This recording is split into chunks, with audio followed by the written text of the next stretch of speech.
O herdeiro improvável. Dom Manuel era o nono filho do Duque de Viseu e neto do rei Dom Duarte. Pelas regras de sucessão, ele estava muito longe do trono.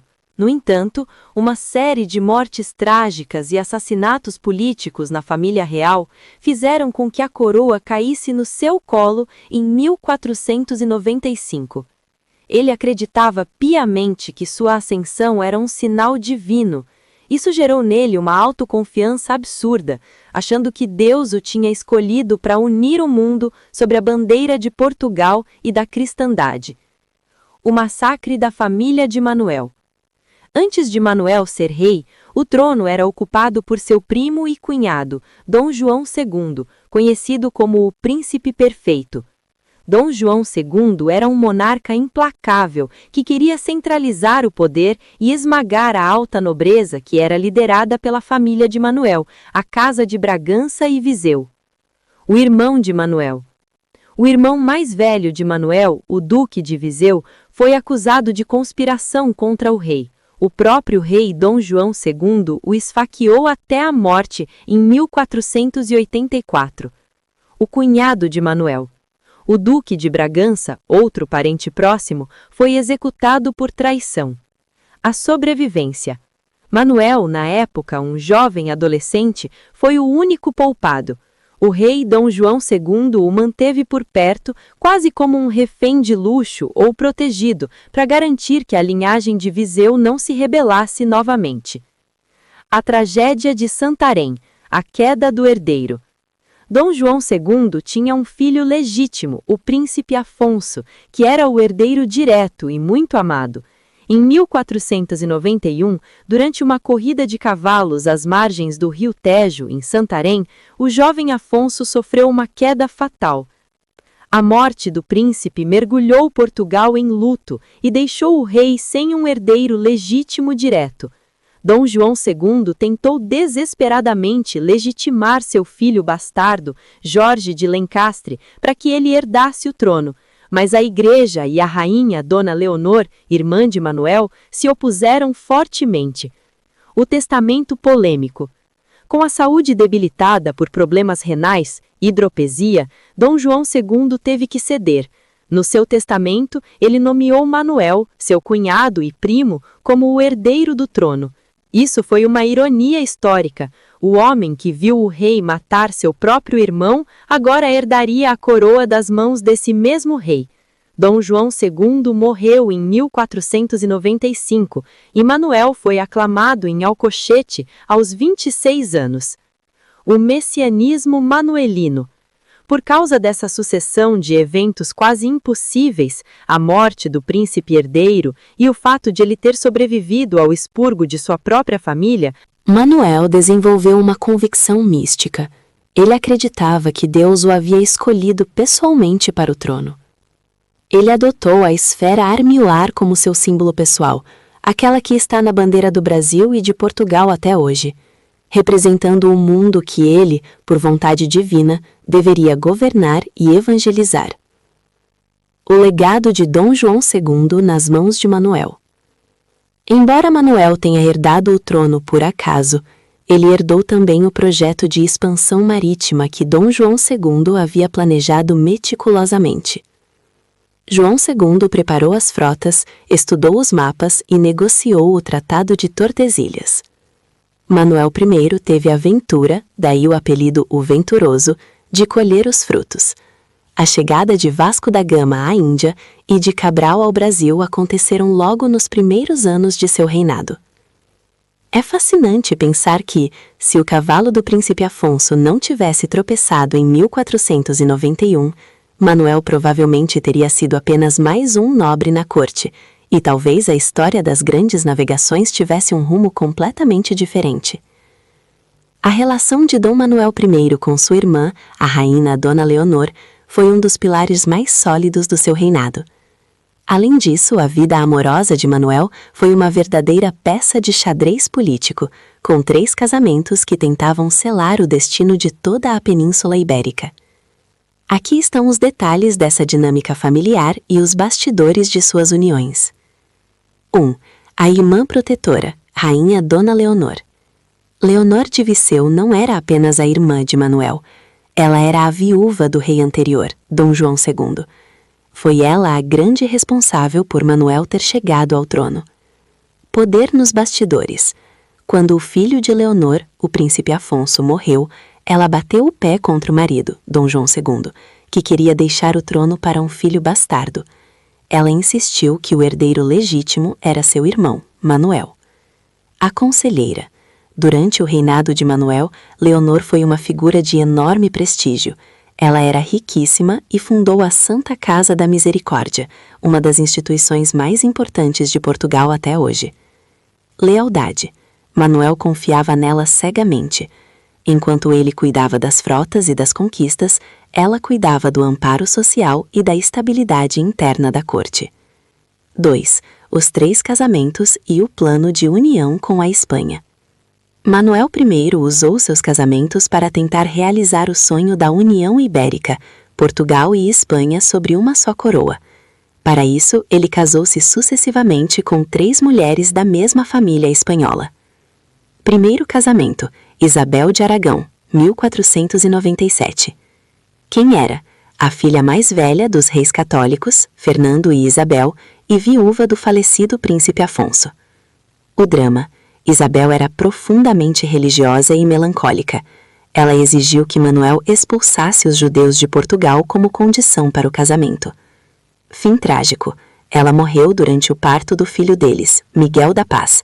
O pequeno Miguel era o herdeiro de Portugal, Castela e Aragão ao mesmo tempo, mas morreu aos 2 anos, acabando com o sonho da união imediata. Segundo casamento, Maria de Aragão, 1500. Quem era? Irmã mais nova da primeira esposa, Isabel. A estabilidade. Este foi o casamento mais longo e produtivo. Maria deu a Manuel 10 filhos, garantindo a sucessão do trono. Entre eles, o futuro rei Dom João III e a imperatriz Isabel, que se casaria com Carlos V.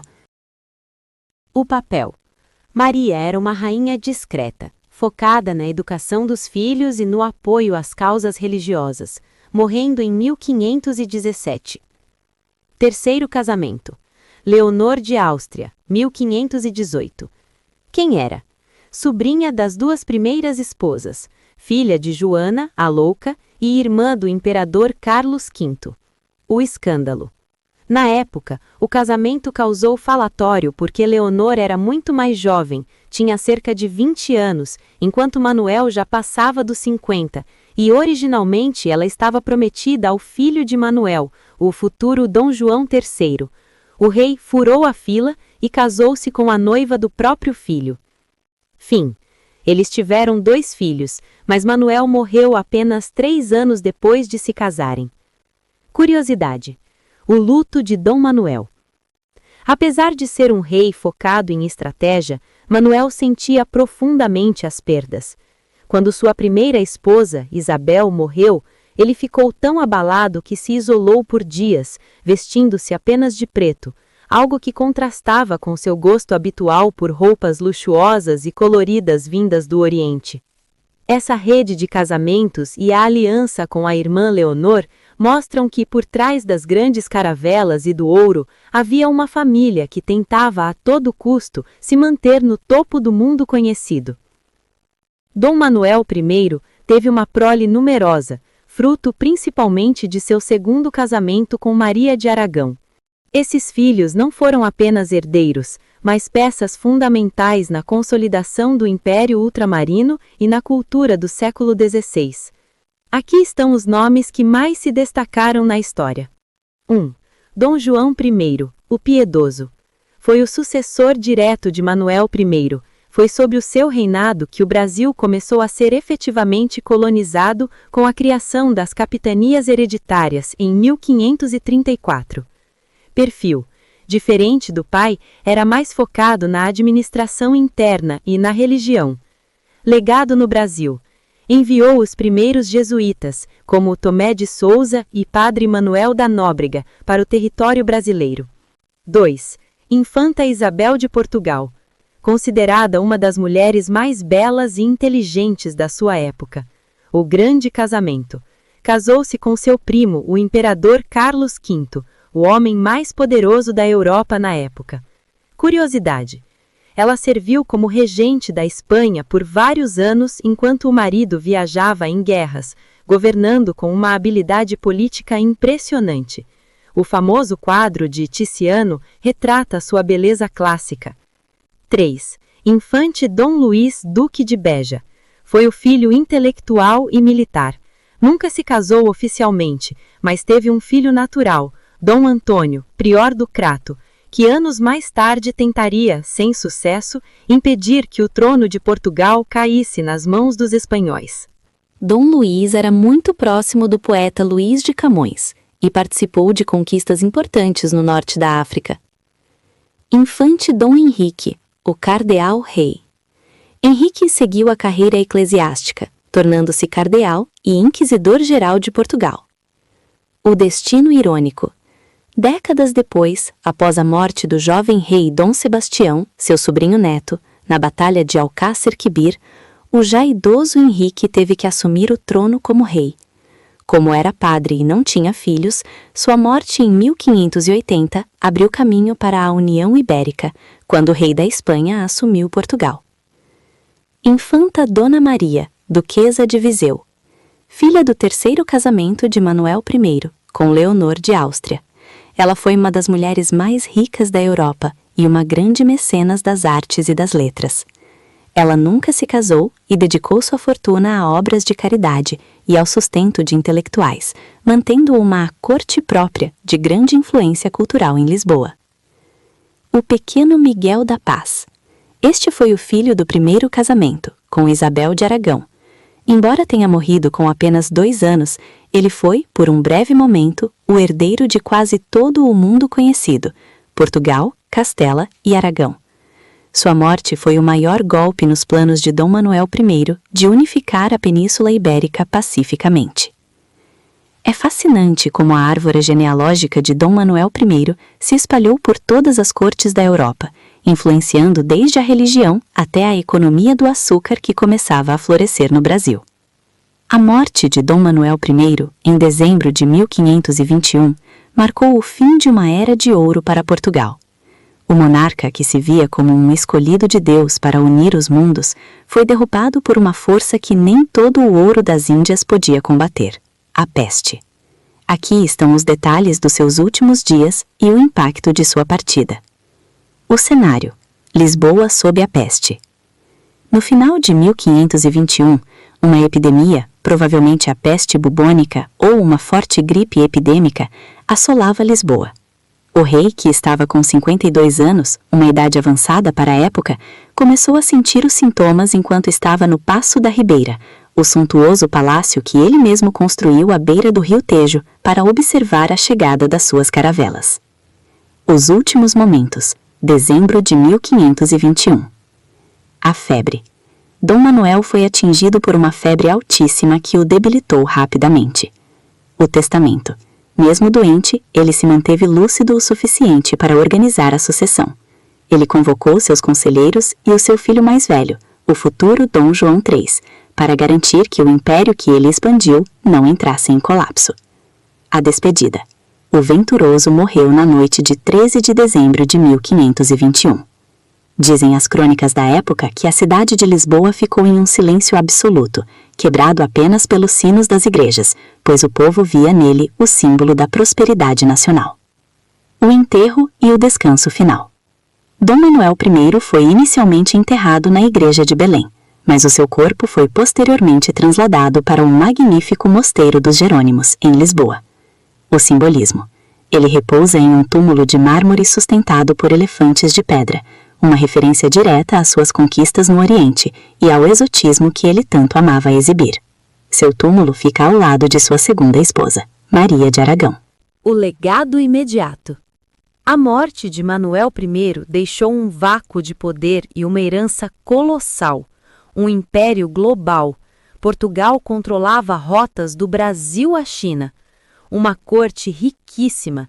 Ele deixou os cofres cheios, mas também uma estrutura de gastos altíssima, que o filho, Dom João III, teria dificuldade em manter. O destino do Brasil. Com a sua morte, o foco sobre a terra de Santa Cruz mudou.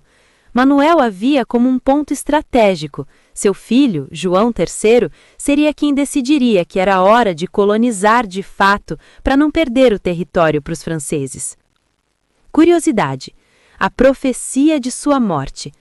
Naquela época, muitos acreditavam que a morte do rei havia sido anunciada por sinais celestes, como a passagem de cometas. Como Manuel era extremamente místico e ligado à astrologia, por isso o símbolo da esfera armilar, esses relatos ganharam muita força entre a população, reforçando a ideia de que ele era um monarca com um destino sobrenatural. Com a partida de Manuel I, Portugal entrou em uma fase mais pragmática e menos sonhadora. O filho dele, Dom João III, assumiu o trono aos 19 anos. O que você tem a acrescentar na nossa busca por conhecimento do nascimento de nosso país? Comente, será um prazer saber sua opinião. Se inscreva no canal que tem muitos outros vídeos a caminho. Até breve!